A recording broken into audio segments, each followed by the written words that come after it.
Hello, my name's Samantha. I'm 30 years old, and while I may not be very attractive, I'm definitely very financially savvy and street smart.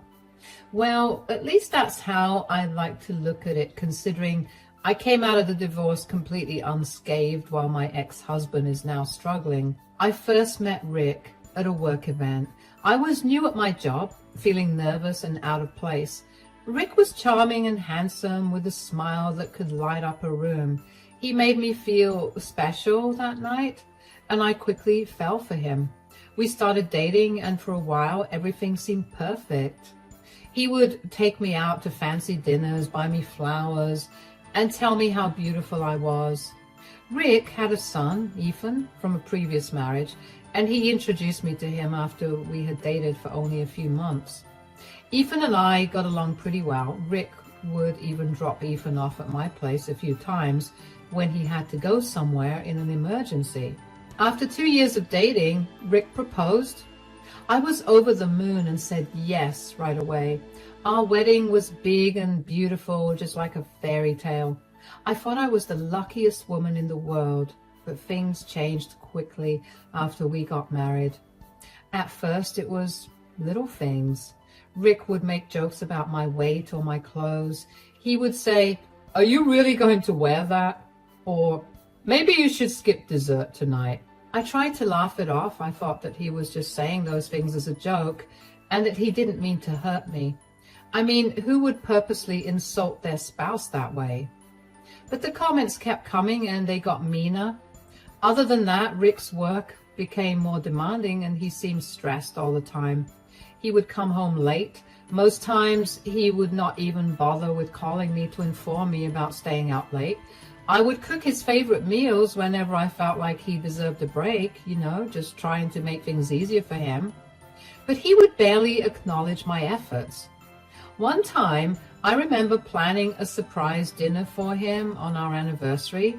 I cooked his favorite dish and set the table with candles and flowers. When he finally came home, he was on his phone the whole time and barely looked at me. He didn't even notice the effort that I had put into making the night special. It hurt so much. But I tried to brush it off, thinking maybe he was just tired. Another instance was when we went to a friend's party together. I had spent hours picking out a dress and doing my hair and makeup. When we arrived, Rick introduced me to his friend, but he commented on how I looked like a cow in my dress and laughed really hard with them about it. It was embarrassing, and I felt so self-conscious the rest of the night. The whole night, Rick ignored me and flirted with other women. I cried myself to sleep that night. I remember confronting him about his behavior a few days later when he had a day off but seemed more content spending it away from me and sitting in his office playing video games. I had had a tough day cleaning up after Ethan and pretty much stormed into Rick's office to ask him why he wasn't helping me out or even spending time with me. "We need to talk right now." "What is it? I'm busy." "Busy? You're just playing video games. We need to talk about us, about how you've been treating me." "Treating you? What are you talking about now?" "I'm talking about how you ignore me, how you insult me in front of your friends, how you didn't even care about the anniversary dinner I made for you." "Oh, that. You're overreacting. I was tired and had a lot on my mind." "Tired? You were on your phone the whole time. You didn't even look at me or say thank you. Do you know how much that hurt?" "Look, I can't be expected to praise you for every little thing you do. You're making a big deal out of nothing." "Nothing? You called me a cow at the party. You laughed at me in front of everyone. I felt so embarrassed and humiliated. And you flirted with other women all night." "Oh, come on. It was just a joke. You need to lighten up. And flirting? Really? You're going to accuse me of that now?" "It's not just about the party. It's everything. You come home late without calling. You ignore me and you treat me like I'm invisible. I'm your wife, Rick. I need you to show that you care about me." "Maybe if you weren't so clingy and needy, I would. I have a lot on my plate, okay? Work is stressful. I don't have time to deal with your constant whining. Whining? Is that what you think I'm doing?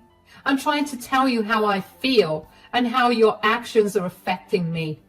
I want us to be happy together, but I can't do it alone. Well, maybe you should just try harder. Maybe if you looked nicer or didn't complain so much, things would be better. That's not fair, Rick. I try so hard to make things nice for you. I cook your favorite meals, I plan special evenings, and you just brush it all off. I feel like I don't matter to you anymore. You matter, but I can't be everything for you. You need to stop being so sensitive and start understanding the pressures I'm under. I do understand, but that doesn't mean you can treat me this way. I need respect and love from you. I need you to be my partner, not just someone who shares a house with me. Respect, love. I'm doing the best I can, Samantha. If that's not good enough for you, then maybe you need to rethink what you want. What I want is for us to work together, to be there for each other. But right now, it feels like I'm the only one trying. I can't keep doing this if you won't even try to meet me halfway. Well, maybe you should stop trying so hard. Maybe you should just accept that this is how things are. Accept it? I can't accept being treated like this. I deserve better. Fine, I'll do my best to be better, but I'm telling you, I don't care enough to deal with your stupid insecurities. I don't have time for this drama. This isn't drama, Rick. This is our marriage. If I can't talk to you about my feelings, who else do I talk to about it? Whatever. Please leave the room. Now, I'm playing an important match right now. It stung to hear Rick talk to me that way.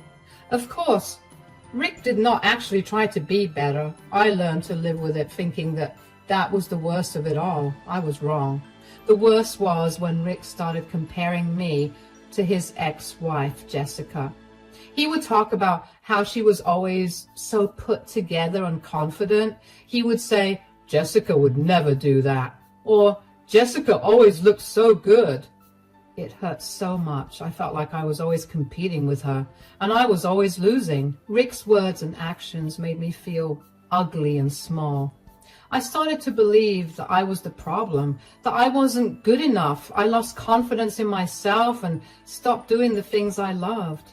I felt trapped in a marriage where I was constantly put down and made to feel less than. I think deep down I always knew our marriage wasn't right, but I kept hoping things would get better, that Rick would change. Rick and Jessica's divorce happened before I met Rick. From what I've gathered, they split up because they couldn't see eye to eye on a lot of things. They argued a lot about money and how they wanted to live their lives. It got to be too much for them to handle, so they decided to go their separate ways. Even though they weren't together anymore, Rick and Jessica had to stay in touch because they shared custody of their son, Ethan. Ethan is a sweet boy, but it meant that Rick and Jessica had to talk to each other and see each other sometimes. They had to figure out who was going to take care of Ethan and when. But even with that, it felt like I was the one who was always taking care of Ethan. Rick was busy with his job all the time, and Jessica was too. They were both high up in their careers, so they didn't have a lot of time to spend with Ethan. It made me sad because I knew Ethan missed his parents, but I was glad I could be there for him. Sometimes when Ethan was with us, Jessica would come over to pick him up or drop him off. It was always tense when she was around.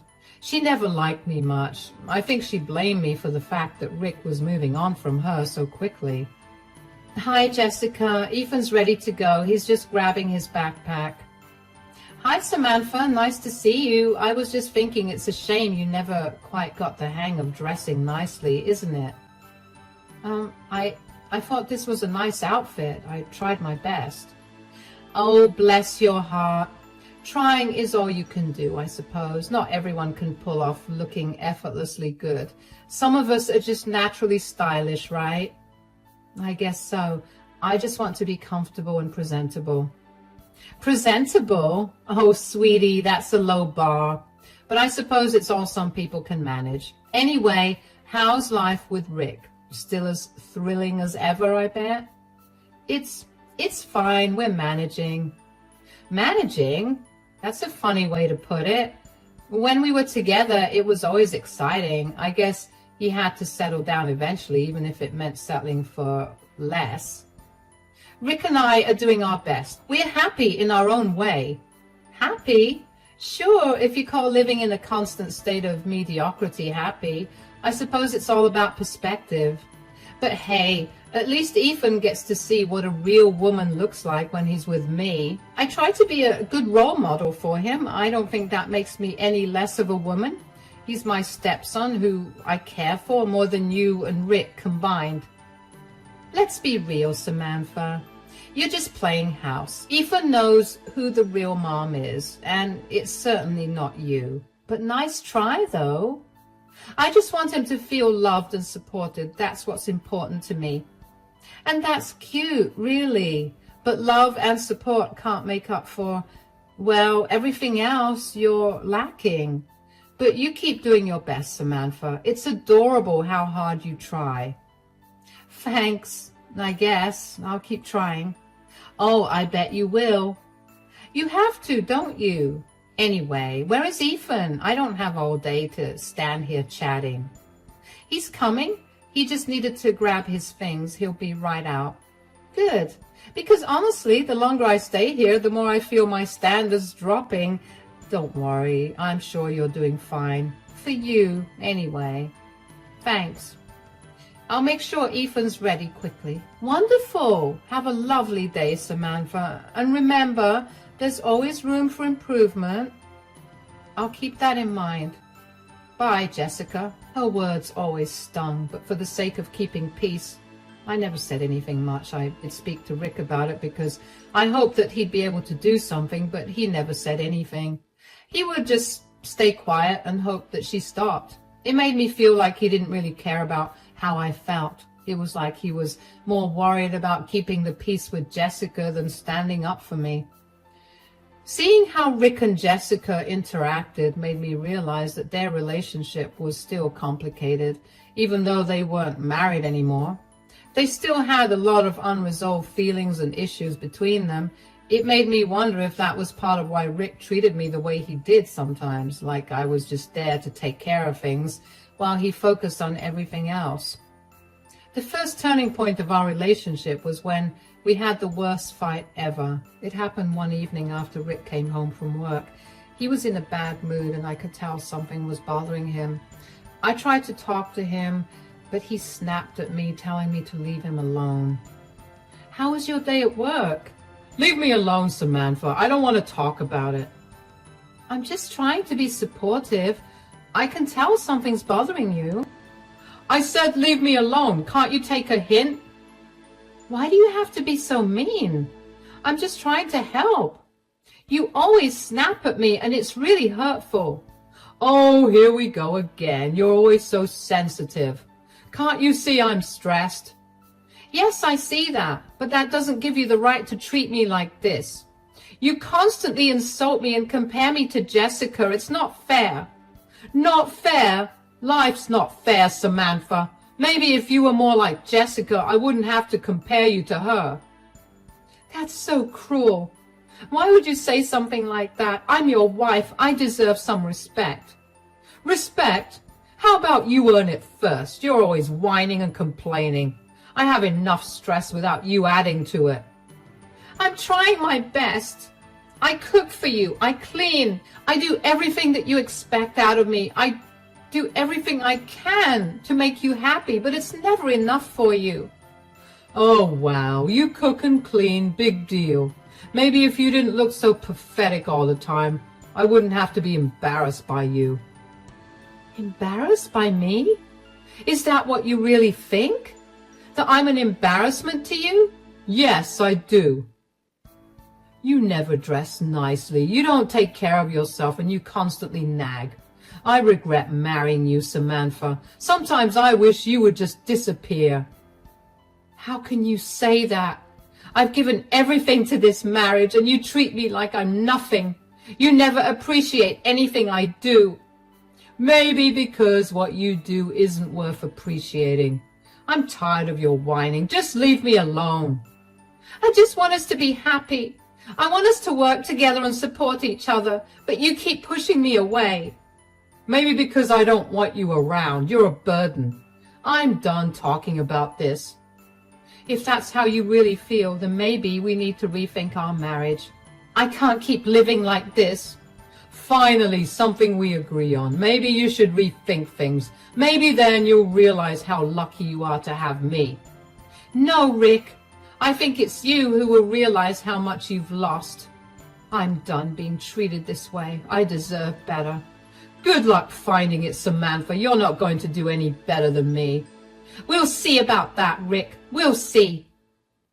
His words cut deep, and I felt my heart break. I realized then that things would never get better. I couldn't keep living like this, always feeling worthless and unloved. That night, after he went to bed, I stayed up and contacted a lawyer.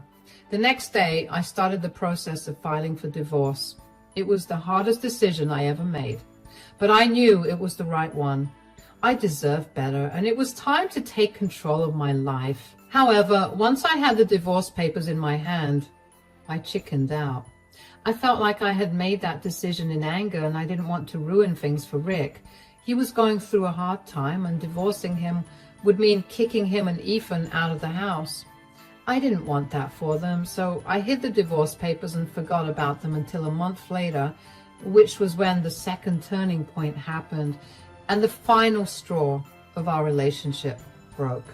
Just to give you a little background first, Rick worked as a marketing executive at a big company. His job was to come up with ideas to help companies sell their products. He was really good at it and worked long hours to make sure everything was just right. The award he won was a big deal in his industry. It was for a campaign he had come up with that was really successful. He had spent weeks working on it, coming up with ideas and meeting with people to make it happen. When he found out he won the award, he was so happy and proud of himself. I remember how excited he was when he told me about it. Guess what? I won the award, the big one for the marketing company. Really? That's amazing. Oh my God, tell me all about it. So remember that campaign I was working on for weeks? The one where I came up with all those new ideas to sell the product? Well, it was a huge success. The company loved it, and it got so much attention. That's fantastic. I know how hard you worked on that. You must be so proud. I am. It feels so good to be recognized for my ideas and all the effort I put in. And there's going to be an event next week to give out the award, and I can bring a +1. That's wonderful. You really deserve it, Rick. You've been working so hard. I really did. I stayed late at the office, had so many meetings, and kept pushing for the best ideas. It all paid off. This award is a big deal in the industry, and it's going to look great on my resume. I'm so proud of you. It sounds like you put everything into this project. Absolutely. And the best part is everyone at the company is so impressed with what I did. It feels amazing to be in the spotlight. You deserve it. All that hard work is finally getting the recognition it deserves. And the event is going to be huge. Lots of important people will be there. It's a great chance to network and show off a little. It sounds like it. I know how much this means to you. You should enjoy every moment of it. I plan to. It's not every day you win an award like this. It's a big step in my career, and I want to make the most of it. Plus, I think it's a sign that all the hard work I've been doing is paying off. It definitely is. By this point, Rick and I were skating on thin ice in terms of our relationship. We still had our good moments, but most of the time we were cautious when talking to each other. Neither of us apologized for that huge fight, which, if I'm being very frank, I didn't see why I had to apologize. I figured that the conversation I had with Rick about his award was the start of us going back to normalcy. I was relieved, and I found myself genuinely smiling for the first time in a long time. But then came the company event where he got the award. I got dressed up to go with him because he told me that he had a +1 that he could take with him to the event. I looked forward to interacting with his colleagues and being able to be proud of him in front of everyone. But when Rick walked into the room and saw how I looked for the event, he laughed at me. "Rick, how do I look? I tried really hard to dress up for the event." "Oh, Samantha, you've got to be kidding me. You think you're coming to the event looking like that?" "What do you mean? I thought I looked nice. I really wanted to make you proud." "Nice? You look ridiculous. I can't believe you thought you'd be my +1. There's no way I'm taking you to an event like this." "But you said you could bring a +1. I thought you meant me." "You? No way. I need someone who won't embarrass me. I'm taking Jessica. At least she knows how to look good and not make a fool of herself." "Jessica? But why her? I'm your wife. I wanted to support you." "Because, Samantha, Jessica isn't ugly and embarrassing like you. She knows how to dress up and fit in with important people. You just ruined the night for me." I can't believe you're saying this. I tried so hard to look nice for you. I just wanted to be there for you." "Well, your best isn't good enough. I can't afford to be seen with you looking like that. Jessica will make me look good, not drag me down." "Rick, that's so cruel. I love you. I wanted to share this special moment with you." "Oh, please save the tears. I don't need your drama right now. Just stay home and do whatever it is you do. Jessica and I will handle the event." "I just wanted to be a part of your success. I thought you'd want me there." "Yeah, well, you thought wrong. This is too important for me to let you mess it up. Jessica is a better fit for the night. Just deal with it." "I can't believe you're treating me like this. I thought we were a team." "A team? Hardly. Look, I need to get ready. Just stay out of my way tonight. I don't have time for this nonsense."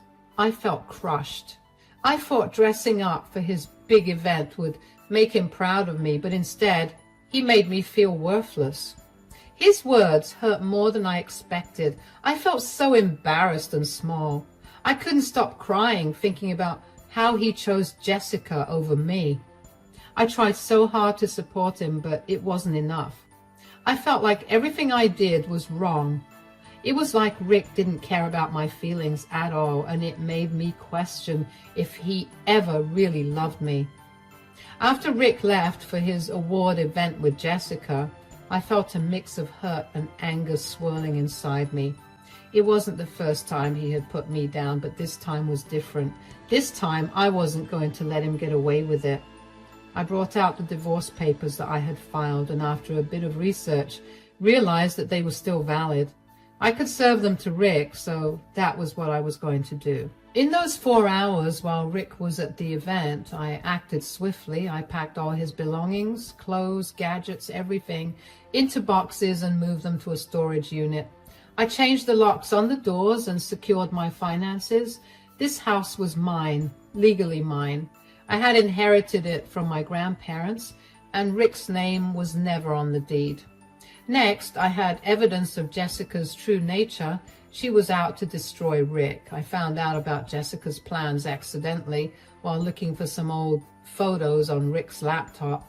He had an old laptop that he rarely used anymore, and one day, out of curiosity, I decided to go through it. I thought maybe I could find some pictures of us from when we first started dating.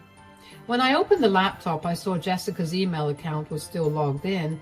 I knew Jessica had used it when they were married. I know it's not right to snoop, but I needed to understand why she was treating me so badly. I searched through her emails for a few minutes without finding anything, and then there it was. Emails and messages where Jessica was bad-mouthing Rick to her friends and colleagues. In those messages, Jessica was saying terrible things about Rick, trying to sabotage his career. She was jealous that he had moved on with me, and she wanted to ruin him. My heart sank reading those words. It hurt to see how much hatred she had towards Rick, and how she was using me to hurt him. I printed out these messages knowing they would be a bombshell. When Rick returned home, he was shocked to find the house empty of his things. "What in the world is going on here, Samantha? Where are all my things?" "They're gone. I moved them out." "You moved them out? Are you out of your mind? What gives you the right to do that?" "I've had enough. I won't let you treat me like this anymore." "Treat you like what? You're the one who's been impossible to live with. I just went to one event without you. Here, I filed for divorce." "Divorce? You can't be serious." "I am being very serious." "Huh. Well, good. Maybe now I can finally have some peace." "It's not funny. I know about Jessica's plan to ruin you." "Jessica? What are you talking about?" "I'm sure she was at your event only to spread lies about you. She wants to destroy your reputation." "What? That's not possible. Jessica wouldn't do that." "She already has. Here, take a look at these emails and messages I found. They're dated as being from this year itself. She's been planning this for a while." No, you're lying. Jessica wouldn't betray me like that." "She already has, Rick. And now you're going to lose everything because of her." "Samantha, please, take me back. I'll change, I promise. Just don't leave me like this." "It's too late, Rick. You've crossed a line and I can't forgive you." "Please, Samantha, I love you. I need you. I'll do anything."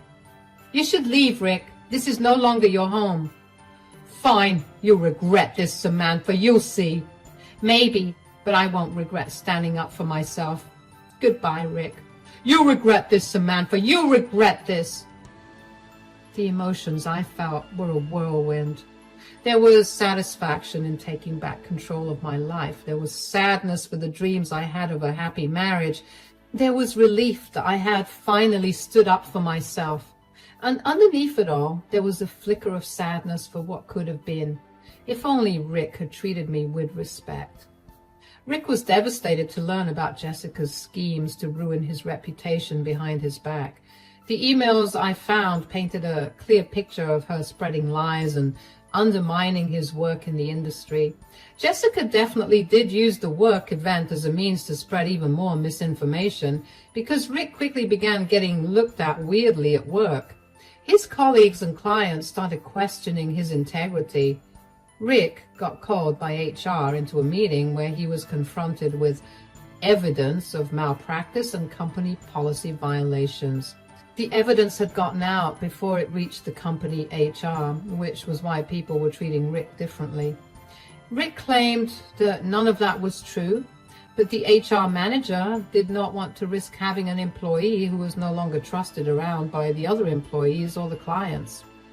The manager still kept Rick, but told him that if the allegations did not clear out in a month, he'd be let go. Rick struggled to salvage his career and reputation, but the damage was done. He faced repercussions at work, including being passed over for promotions and losing important clients.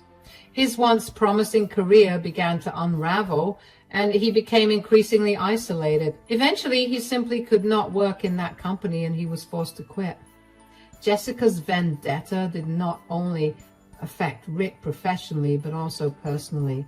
Their co-parenting relationship deteriorated further as mistrust and resentment grew between them. Because of Rick's lack of a job and his new reputation, Jessica managed to get full custody of Ethan, and that only further devastated Rick. Meanwhile, the divorce proceedings were emotionally taxing but necessary. Rick initially fought against the divorce, refusing to accept the end of our marriage. However, the evidence I presented, coupled with his neglect and cruelty towards me, made it clear to the court that our marriage was irretrievably broken. And eventually, he reluctantly signed the divorce papers, and we went our separate ways legally. For me, life after the divorce was a revelation. I felt liberated from the constant stress and emotional abuse I endured during our marriage. With the support of friends and family, I focused on healing and rebuilding my life. I rediscovered my passions and pursued new opportunities without the weight of Rick's expectations and criticisms holding me back. I started a small business that had always been a dream of mine, and it flourished. I surrounded myself with positive influences and learned to prioritize my happiness and well-being. The contrast between my life before and after the divorce was stark. I was no longer living in the shadow of someone else's expectations, but embracing my path with confidence and strength.